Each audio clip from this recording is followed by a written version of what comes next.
అంటే పవన్ కళ్యాణ్ గారికి అవును పవన్ కళ్యాణ్ గారికి ఏం చెప్తాను, ఎందుకంటే గతంలో మీకు హెల్ప్ చేశాడు కాబట్టి, సో తను ఇప్పుడు ఒక ఆంధ్రప్రదేశ్ రాష్ట్రానికి డిప్యూటీ ముఖ్యమంత్రి ఉన్నారు కాబట్టి, సో తనకి ఏం చెప్తారు పవన్ కళ్యాణ్ గారికి? అయ్యో అంత బిజీగా ఉన్నా ఆయన, నా గురించి తెలుస్తుందా? తెలిస్తే ఆయన నిజంగా మా రాజకీయాల్లో దిగిన ఆయన మనసు మాత్రం మారదు. ఆర్టిస్టుల పట్ల సుస్వాగతంలో ఆయన కాంబినేషన్ లో ఒక డైలాగ్ చేశారు. అప్పుడు స్టేజీలో నాకున్న పేరు ఆయన విని నాకు ఎంత గౌరవం ఇచ్చారో చెప్పలేను. ఆయనకు సీటు దులిపి నాకు దగ్గు వస్తుంటే ఆయన మూత తీసి ఇచ్చారు. ఎవరన్నా అలా ఎవరా నీళ్ళు అంటే ఇస్తారు కదా, ఆయన బాటిల్ తీసి కిల్లే బాటిల్ తీసి మూత తీసి తాగలమ్మని ఇచ్చారు. అప్పటి తర్వాత గబ్బర్ సింగ్ అప్పుడు చూసి జీబులోంచి దూకి అవునవును చెప్పారు, అన్ని ఇంటర్వ్యూలో చెప్పారు. అసలు గ్రేట్, అసలు ఆయన ఇప్పుడు చాలా గ్రేట్. ఇప్పుడు కూడా మారిపోకుండా ఆ పవన్ కళ్యాణ్ గారుగానే ఉంటారని నేను బాగా నమ్ముకుంటున్నాను.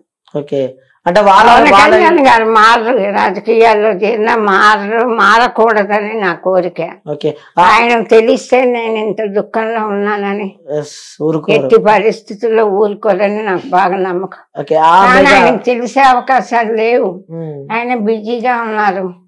అంటే చెప్పలేము, తెలిసే అవకాశాలు లేవు అంటే చెప్పలేము. ఒక వీడియోలు చూసే వాళ్ళు కూడా దాకా చేరుస్తే ఇంకా బాగుంటుంది. ఆయన దగ్గరికి వెళ్ళి చెప్పడానికి భయపడతారు అందరూ, చెప్పరు. ఆయనగా అంత బిజీగా ఉన్నాయన ఈ వీడియోలు చూస్తారా?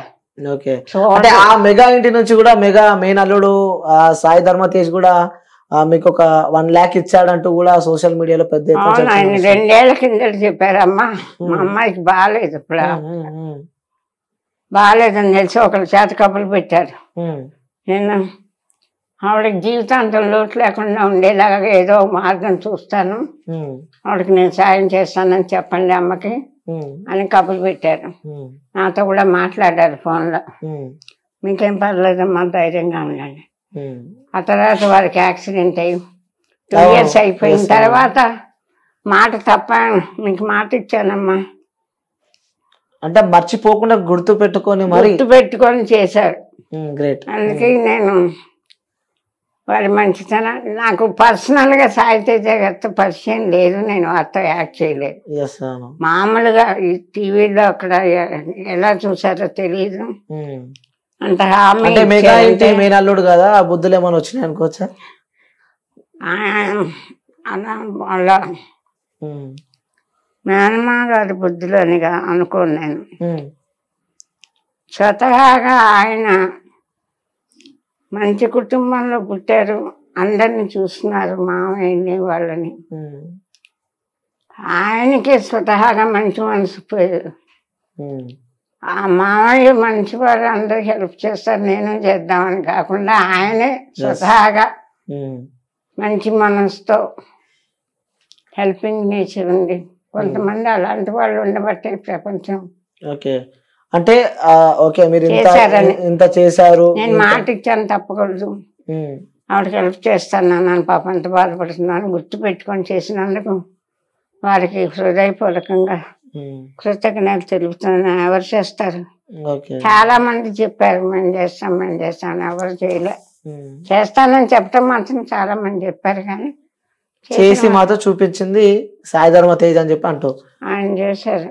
ఓకే రైట్ అమ్మా, అంటే ఈ స్థాయికి వచ్చారు, మీ లైఫ్ లో ఎన్నో ఒడుదుడుకులు ఎదుర్కొన్నారు, ఎన్నో కష్టాలు బాధలు ఇబ్బందులు ఎదుర్కొని ఈ సిచ్యువేషన్ లో మీరు ఇప్పుడు ప్రజెంట్ ఉన్నారు. ఇంకా ఇంకా ఏదైనా చేయాలి ఈ జీవితంలో, ఇంకా ఇంకొన్ని చేయాల్సినవి ఉన్నాయి, ఇంకా మిగిలి ఉన్నాయి అలాంటివి ఏమైనా ఉన్నాయా? ఇంకా ఏమి లేవండి. నేను చేసిన మా అమ్మాయి నాయన సాయి తేజ గారు వచ్చి ఉంటే, బాబు నాకు డబ్బులు వద్దు, మా అమ్మాయి కాలు బాగు చేయించండి, ఆడపిల్ల సాయి ధర్మ తేజ్ వస్తుంటే ఆ అమ్మాయి కాలు తెప్పించి పెట్టండి బాబు, అది నడిస్తే చాలు, నాకేమన్నా అవుతే అమ్మాయి ఏమవుతుంది అని అడగాలని ఉంది నాకు ఎవరినైనా. ఆయన రాలేదు కాబట్టి థ్యాంక్స్ అండి. అది కూడా నాకు నేను ఎవరినో పంపించారు, నాకు తెలీదు వచ్చేదాకా. లేకపోతే నేను ఇంకా వారి గురించి ఇంకొంచెం బాగా మాట్లాడి ఉండేదాన్ని. నాకేం మాట్లాడాలో తోచల. ఒక పక్క సాయి తేజ గారు ఇంత గుర్తుపెట్టుకుని తర్వాత చేశారు. ఒకసారి రామ్ చరణ్ గారికి చెప్పండి, ఆయన అయితే ఇంకొంచెం పెద్ద సాయం చేస్తారేమో, బాగుంటుందో లేదో కానీ వారి దృష్టికి కూడా తీసుకెళ్ళండి అని సాయి తేజ గారిని అనుకున్నా. వారు రాలేదు, వీడియో కాల్లో మాట్లాడారు. వీడియో కాల్లో మాట్లాడారు. ఏమన్నారు? అమ్మా మీరు థ్యాంక్స్ అండి, ఇదంటే అమ్మ మీరు బాధపడద్దు, మీకేం పర్వాలేదు, మేమందరం ఉన్నాం. వస్తా అని చెప్పిండా ఎప్పుడైనా? వస్తా అని చెప్పిండా? వస్తానని చెప్పలేదు కానీ మేము ఉన్నామమ్మా, చూస్తాం, మీరేం బాధపడకండి, మీరు ఎట్లా బాధపడితే నాకు బాధగా ఉంది, ఏడవద్దు, ఏడ్చేసాను నేను, మీరు గుర్తు పెట్టుకోండి. ఇప్పుడు మేము ఆయన పంపించేటప్పటికి ఇంకా ఎవరు మనకు సాయం చేయరు. ఎట్లా తెచ్చిపోవాలా, ఏం తాగాల, కాళ్ళు లేవు, ఏదైనా తెచ్చుకొని తాగాలన్నా కానీ చచ్చిపోవటం తప్ప మనకు ఇంకో దారి లేదని ఏడుచుకుంటూ ఉన్నాం మేము. ఆ టైంలో ఆయన పంపించారు. చాలా సంతోషం అంటారు. చాలా ప్రాణం పెట్టి పెట్టారు కొద్ది రోజులు. ఓకే, అంటే ఇంకా కోరికలు ఏమైనా ఉన్నాయంటే ఇంకేమైనా కోరికలు ఉన్నాయా? మాకేం లేదండి, మా అమ్మాయి మాకు ఆత్మహత్య చేసుకోకుండా బతికే అదృష్టం లేదు. ఎందుకంటారా, ₹1,00,000 పంపించారు, 30,000 రూమ్, అనాథాశ్రమంలో లేవు, ఓల్డేజ్ హోమ్లో ఉన్నాం, 30,000 పెట్టి వాళ్ళు పెట్టింది తిని మందులకు 10,000 అవుతున్నాయి. అమ్మాయికి చూపించలేకపోతున్నాం. ఎంతమంది ఎన్నాళ్ళు 50,000 అవుతాయి కానీ గడవదు. ప్రతి నెల 50,000 ఎవరిస్తారు? నా వీడియోలు చూసా ఇప్పుడు ఎప్పుడు ఇదే అలవాటు. ఎవరు స్పందించట్లేదండి. రాజకీయాలు ఎన్నో, అందరూ కోటి అంటే ₹100 కాగితం కింద మాట్లాడుతున్నారు. అందరూ కోట్లే విరాళాలు ఇస్తున్నారు అందరూ.